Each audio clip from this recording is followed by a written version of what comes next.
जयंत पाटील यांनी भाजपवर हल्लाबोल केला। संविधान बदलण्यासाठी 400 पार म्हणतात असं जयंत पाटलांनी म्हटलेलं आहे। भ्रष्टाचारी लोकांना भाजपने सोबत घेतल्याचं जयंत पाटलांनी म्हटलंय।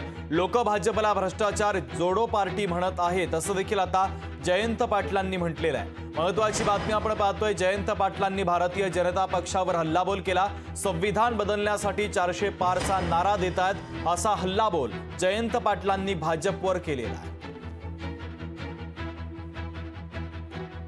आज भारतीय जनता पक्ष सत्तेत आला त्यावेळच्या घोषणा कदाचित तुम्ही विसरला असाल, पण 50 दिवसात महागाई आम्ही घालवतो म्हणणाऱ्यांना महागाई दुप्पट झाली तरी अजून महागाईवर नियंत्रण आणता आलं नाही।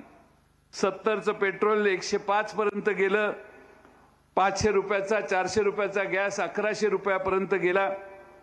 आणि आज याच महाराष्ट्रात आणि भारतामध्ये यांनी घोषणा केली की आम्ही संपूर्ण देश भ्रष्टाचार मुक्त करू।